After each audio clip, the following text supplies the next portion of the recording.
അസ്സലാമലൈക്കും അയൽക്കൂട്ടുകാരെ എല്ലാവർക്കും നമസ്കാരം. ഇന്ന് തയ്യാറാക്കുന്നത് എന്താണെന്നറിയോ? നമ്മൾ പരിപ്പ് വടയൊക്കെ ഉണ്ടാക്കുന്ന പോലെ തന്നെ ഇത് പെട്ടെന്ന് തയ്യാറാക്കാൻ പറ്റിയിട്ടുള്ള ഒരു വിഭവമായിട്ടാണ് ഉണ്ടാക്കുന്നത്. അപ്പം അതിന് ഞാൻ ഒരു 2-3 പൊട്ടറ്റോ എടുത്ത് തോലിയൊക്കെ കളഞ്ഞിട്ട് അത് ഇതേപോലെ കട്ട് ചെയ്തെടുത്തതിന് ശേഷം ചിക്കൻ കറി ഉണ്ടാക്കി വെച്ചിട്ടുണ്ടായിരുന്നു. അപ്പം അതിൽ നിന്ന് കുറച്ച് ചിക്കൻ കറി അതിൻ്റെ എല്ലൊക്കെ മാറ്റിയിട്ട് ആ കഷ്ണം കൂടെ ഇട്ട് കൊടുത്തിട്ട് അതൊന്ന് വിസിലടിച്ചിട്ട് ഇതിലേക്ക് ഇട്ടിട്ട് നല്ലോണം ഇളക്കി കൊടുത്തിട്ട് എന്നിട്ട് ഉപ്പ് വേണമെങ്കിൽ നമുക്ക് അതിങ്ങനെ കുഴക്കണം നേരത്തെ നമുക്ക് ഉപ്പിടാം.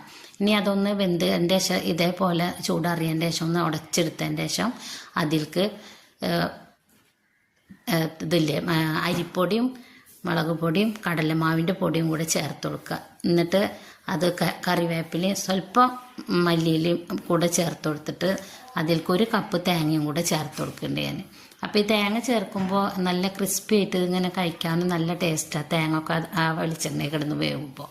എന്നിട്ട് നല്ലോണം എല്ലാം കൂടെ മിക്സ് ചെയ്ത് കഴിഞ്ഞതിന് ശേഷം ഇതിൽ നിന്ന് നമുക്ക് ഒരേ ഉരുളകൾ എടുത്തിട്ട് നമ്മൾ പരിപ്പ് വട ഉണ്ടാക്കുന്ന പോലെ അല്ലെങ്കിൽ കട്ട്ലറ്റ് ഉണ്ടാക്കുന്ന പോലെ ആയിട്ട് നമ്മളൊന്ന് പരത്തി കൊടുക്കുക. ഇതിലേക്ക് വേറെ ഒന്നും വേണ്ട കേട്ടോ. കോഴിമുട്ട പിന്നെ ബ്രെഡ് പൊടിയൊന്നും ചേർക്കേണ്ട ആവശ്യമില്ല.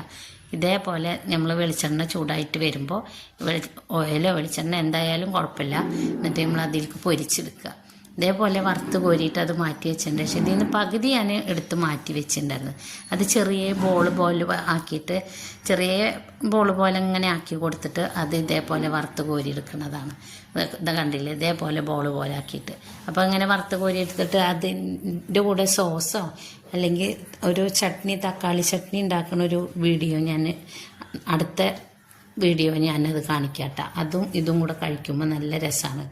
അപ്പോൾ ഇത് നിങ്ങളെല്ലാവരും ഉണ്ടാക്കി നോക്കിയത് പെട്ടെന്ന് തന്നെ നമുക്ക് ഉണ്ടാക്കാൻ പറ്റിയൊരു വിഭവമാണ്. അപ്പോൾ നിങ്ങൾ ഇത് തയ്യാറാക്കി നോക്കിയതിന് ശേഷം നിങ്ങൾ അറിയിക്കണേ. നല്ല ടേസ്റ്റ്.